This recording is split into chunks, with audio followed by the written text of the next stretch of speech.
چون در قسمت گذشته گفتیم بعد از سالهای طولانی که نوح علیه السلام صبر داشتند، هنگامی تهدید آنهایی که به خداوند ایمان نآورده بودند دست به سوی الله برداشتند و دعا کردند که دعای ایشان در سوره نوح آیت 5 و 6 ذکر شده است که چنین است: گفت ای پروردگار من، همانا من شب و روز قوم خود را دعوت کردم، پس دعوت کردن من در حق آنها به جز گریختن چیزی را زیاده نکرد. حضرت نوح علیه السلام دست دعا بالا کردند و گفتند: خدایا، من قوم خود را هم شب و هم روز به سوی تو دعوت کردم، لیکن هر قدری که من آنها را آگاه می کردم همان قدر آنها دور می رفتند. حضرت گفتند که من هرچی زیاد اینها را دعوت کنم اینها باز دورتر می روند، از تو دور می شوند. در سوره نوح آیت 7 آمده است: و هرگاه که من آنها را دعوت کردم تا تو آنها را بیامرزی، انگشتان خود را در گوشهای خیش در آوردند و جامه های خیش را به خود در پیچیدند و به کفر مداومت کردند و به یک باره سرکشی بزرگ نمودند. نوح علیه السلام گفتند که من هر دم آنها را دعوت می کردم تا اینی که تو آنها را ببخشی و بیامرزی، لیکن آنها با انگشت های خود گوشهایشان را محکم می کردند و لباس های خود را به سرشان می کشیدند تا مرا نفهمند. شما تصور کنید که آدمان کلانسال نزد شما ایستادند، شما با آنها چیزی میگویید لیکن آنها با انگشت ها گوشهایشان را میدارند و رویهایشان را با لباسهایشان محکم میکنند تا اینکه شما را نبینند و نفهمند. این خیلی احمقانه به نظر میرسد، همین طور نیست مگر؟ حضرت نوح علیه السلام به خداوند میگویند که ببین آنها چیکار کرده ایستادند. و سوره نوح آیت 9: باز براستی که من به آنها آشکار گفتم و به آنها به یک باره پنهان گفتم. یعنی که حضرت نوح علیه السلام گفتند که خدایا، من اینها را کشاد و آشکار دعوت کردم، به هر کدام در علاهیدگی نزدش آمده گفتم و در مجلس ها نیز آنها را دعوت کردم. نوح علیه السلام در دوام گفتند من به آنها چی بگفتم؟ خدایا، اجازت ده تا به تو بگویم. سوره نوح آیت 10: پس گفتم از پروردگارتان طلب آمرزش کنید، همانا او آمرزنده است. من می گفتم که از خداوند، از آنی که شما را آفریده است، بخشش طلب کنید، بیشبه الله بخشنده است. من به آنها گفتم که شما از پروردگارتان بخشش طلبید و بدانید که برای این کار شما را پاداش خوب انتظار است. من به آنها حتی گفتم که چی پاداش آنها را انتظار است. سوره نوح آیت 11: تا بر شما از آسمان باران ریزنده فرستد. حضرت نوح علیه السلام گفتند اگر شما طلب مغفرت کنید، پروردگارتان شما را می بخشد و همچون پاداش باران برای شما می فرستد، زیرا بارش باران خیلی ضرور است تا حاصل بسیار شود. سوره نوح آیت 12: و با اموال و فرزندان شما را مدد کند و به شما بوستانها بدهد و برای شما جویها پدید آورد. حضرت در دوام گفتند که وقتی طلب مغفرت کنید، پروردگارتان برای شما نعمتهای فراوان خواهد داد، زیرا صاحب این همه مال و ملکی که در دست شما و دیگران وجود دارد تنها خداوند است. هم دهنده و هم گیرنده آنها نیز فقط الله است. بعد حضرت نوح علیه السلام از قوم خود پرسان شدند که این در سوره نوح آیت 13 آمده است. شما را چیست که از خدا بزرگی را امید نمی کنید؟ حضرت گفتند که ای قوم من، برای چی شما به پروردگارتان باوری ندارید؟ من به شما همه را فهمانیدم، لیکن شما نمیخواهید این همه را باور کنید. چی میتواند شما را باور سازد؟ باز یک چیزی دیگری بود که حضرت نوح علیه السلام به خداوند میگویند که من باز یک چیز را به آنها گفتم. سوره نوح آیات های 15 و 16. آیا نمی بینید چگونه خدا 7 آسمان را طبقه آفرید و در میان آنها ماه را فروزنده و آفتاب را چراغ درخشنده ساخت؟ حضرت گفتند که مگر شما نمی بینید که خداوند 7 قبط آسمان را آفرید؟ آیا نمی بینید که خداوند ماه و آفتاب را آفرید و آنها را مثل چراغ روشن ساخت؟ سوره نوح آیت های 19 و 20.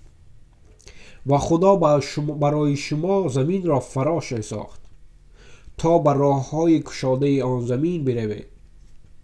حضرت گفتند خداوند زمین را آفرید و در آن قوه جاذبه را جای داد تا شما توانید بالای آن آزادانه راه بروید. تصور کنید که اگر قوه جاذبه نباشد ما در چه حال خواهیم بود؟ در دوام حضرت گفتند سوره نوح آیات های 21، 22 و 23. نوح گفت ای پروردگار من، همانا این جماعت نافرمانی من کردند و با کسی پیروی نمودند که در حق وی مال و فرزندش بجز زیان چیزی را زیاده نکرده است، یعنی برای سان کفار. و با یک باره حیله بزرگ کردند و گفتند معبودان خود را هرگز ترک مکنید. و بعد و سواع و یغوث و یعوق و نصر، این 5 بودند، آنها را نیز ترک مکنید. نوح علیه السلام گفتند که بعد از همه این چیزها که من به آنها گفتم، این قوم به من باور نمی کردند و برای خود ادامه می دادند. هر وقت فرزند از آنها به دنیا می آمد به او می گفتند که خدایان خود را ترک نکنید، همان 5 بوتی که داشتند. حضرت نوح علیه السلام پس از این همه دست دعا برداشته گفتند و این در سوره نوح آیت 26 آمده است. و نوح گفت از کافران هیچ ساکن شونده ای را بر زمین مگذار. تصور کنید که چقدر دعای سخت.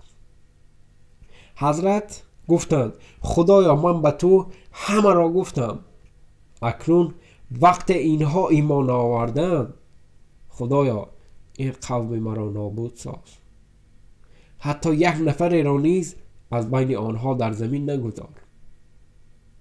شما تصور کنید که پیامبر خدا از خداوند طلب دارد که این قوم مرا نابود ساز، حتی یک نفر را در این دنیا نماند. سوره نوح آیت 27. به درستی اگر تو آنها را بگذاری بندگان تو را گمراه سازند و به غیر از بدکاری ناسپاسکار کسی را نزایند. حضرت گفتند خدایا اگر تو حتی یک نفری را از بین آنها بگذاری، آن فرزندهایی که از وی به دنیا می آید بندگان تو را گمراه خواهند ساخت. بعد از این دعا خداوند به حضرت نوح علیه السلام زود جواب داد و این در سوره هود آیت 36 آمده است. و به سوی نوح وحی فرستاده شد که از قوم تو به جز آنی که تا حال مؤمن شده است کسی ایمان نخواهد آورد. پس تو به سبب آنچه میکردند اندوه مخور. خداوند به حضرت نوح علیه السلام وحی فرستاده گفت که ای نوح، از این قوم تو غیر از آنهایی که تا حال ایمان آوردند دیگر یگان نفر ایمان نخواهد آورد. ما دلهای آنها را بسته کردیم و اکنون دیگر برای آنها غمگین مشو، زیرا آنها هیچگاه ایمان نخواهند آورد. بعد از این حضرت نوح علیه السلام دیگر دعوت نمی کردند. برای چی؟ برای آن که خداوند الکی به ایشان گفت که تمام. وقتی آنها به آخر رسید ما با آنها فرصت دادیم لیکن آنها ایمان آوردند. بعد خداوند می گوید در سوره هود آیت 37 و کشتی را به حضور ما و به فرمان ما بساز و درباره آنان که ستم کردند با من سخن مگو، همان آنها غرق شدگانند. حضرت نوح علیه السلام اوستا نبودند، لیکن خداوند به حضرت فرمان داد و گفت که برو و کشتی بساز، همانا ما به تو کمک خواهیم کرد. و ایشان ساختن کشتی را شروع کردند. وقتی کسی از قوم آن کس حضرت را میدید می گفت که ای نوح، تو اکنون کشتی ساز شدی؟ تو سر اول پیامبر بودی، حاضر اوستا شدی؟ بهتر است کشتی خود را در لب ساحل بسازی. تو چگونه آن را به بحر درآوردنی؟ زیرا حضرت نوح علیه السلام کشتی را در بالای کوه می ساختند. حضرت نوح علیه السلام در جواب آنها می گفتند و این در سوره هود آیه 38 آمده است. و نوح کشتی را می ساخت و هرگاه که جماعه از قوم او بر آن کشتی می گذشتند با وی تمسخر می کردند. می گفتند اگر شما با ما تمسخر میکنید پس چنانچه شما تمسخر میکنید هر آینه ما با شما تمسخر خواهیم کرد. حضرت گفتند که شما میخواهید به حال ما بخندید، ولی دانسته باشید که روز فرا خواهد رسید که ما نیز به حال شما خواهیم خندید. وقتی حضرت نوح علیه السلام الکی آماده بودند خداوند گفت سوره هود آیه 40 در همین معامله بود تا وقتی که فرمان ما آمد و تنور بجوشید، یعنی تنور غضب الهی.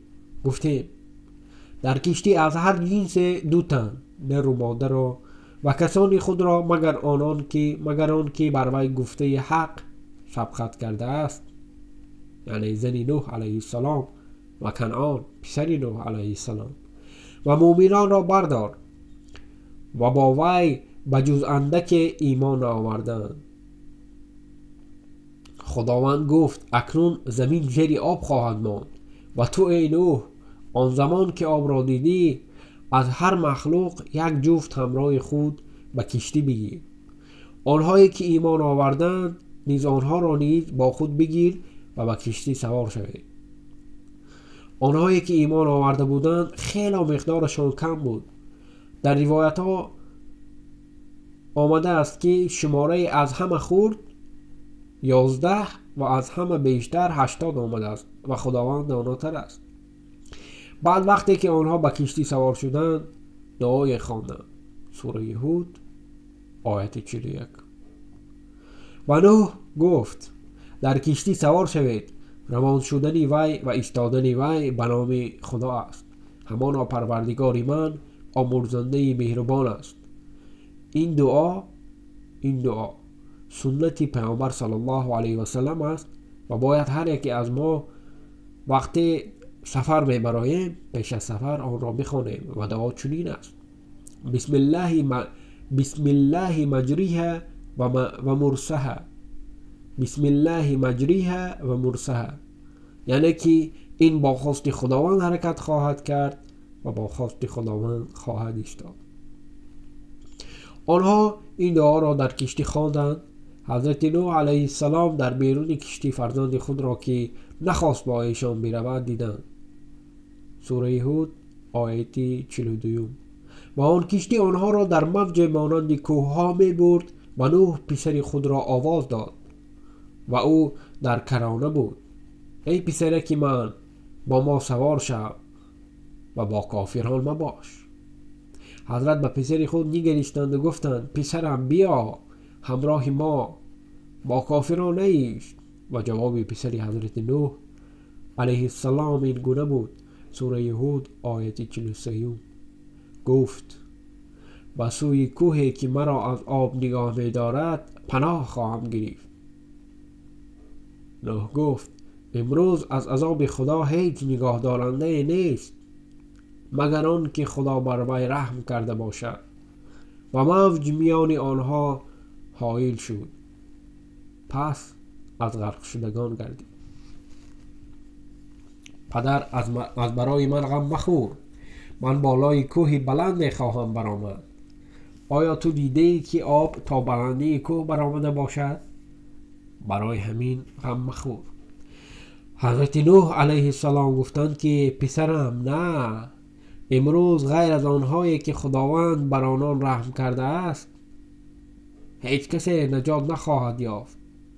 همان زمان وقتی صحبت آنها موجی بلند سر زد و پسری حضرت نوح علیه السلام زیر آب ماند. و خداوند می گوید در سوره هود آیت 44 و گفته شد ای زمین آب خود را فرو بر و ای آسمان باز مان. و آب کم کرده شد و کار سرانجام نموده شد و کشتی بر کوه جودی قرار گرفت و گفته شد هلاک باد بر قوم ستمگاران. بعد خداوند به زمین فرمان داد که آب خود را دوباره فرو بر و با آسمان فرمان داد تا از باریدن باز ماند. و با خواست خداوند کشتی حضرت نوح علیه السلام در بالای کوه جودی ایستاد و انیق در کدام جای آن ایستاده در کجا ایستادن آن کشتی، یعنی که در جای عمیقی که در کدام جای ایستاده است خداوند داناتر است. سوره هود آیت 45. و نوح پروردگار خود را آواز داد، پس گفت ای پروردگار من، همانا پسری من از اهل من است و به درستی که وعده تو راست است و تو بهترین حکم کنندگان هستی. نوح علیه السلام گفتند خدایا پسری من از عائله من بود و تو گفته بودی که عائله مرا نجات خواهی داد، همانا وعده تو راست است. بعد خداوند جواب داد. سوره هود آیت 46 گفت ای نوح به درستی که وی از کسانی تو نیست، همانا وی کاری ناشایسته است. پس تو مرا از چیزی سوال مکن که تو را دانش آن نیست، به درستی که من تو را پند می دهم و برای احتراز از آن که از جاهلان باشی. خداوند گفت وی از اعضای عائله تو نیست، زیرا که وی گمراه بود. وی کارهای را میکرد که خیلی بد بودند و او از اعضای عائله تو بوده نمیتواند. این آیت برای ما پنده است، برای که وقتی رازگی الله را جستجو داریم هیچ چیز نباید مانعی این باشد، حتی اعضایان عائله ما. بعد خداوند آیت دیگر را می آورد، آیت خیلی زیبا. در این آیت حرف میم خیلی زیاد آمده است، انیقتر 17 مراتبه. گفته شد ای نوح فرود آی با سلامتی از جانب ما و همراه برکت‌هایی که فرو آمده است بر تو و بر امت‌هایی که از همراهان تو پیدا شوند و امت‌های دیگرند که آنها را در دنیا بهره‌مند می‌کنیم، سپس به آنها از جانب ما عذاب درددهنده برسد. خداوند در این آیت میگوید که ای نوح از کشتی فرآیید و بروید بر زمین. آنجا برای تو و آنهایی که با تو اند نعمت‌های گوناگون خواهیم داد. لیکن باز خداوند میگوید که آنها را عذاب سخت انتظار است. اینجا خداوند از آن خبر میدهد که از این آدمان که با تو اند فرزندهای تولد خواهند شد که باز به کارهای بد دست خواهند زد و همان آنها را عذاب سخت انتظار است. بعد الله به حضرت نوح علیه السلام تحفه کرد و این را در سوره صفات آیت 77 آورده است و فقط اولاد او را باقی مانده ساخته.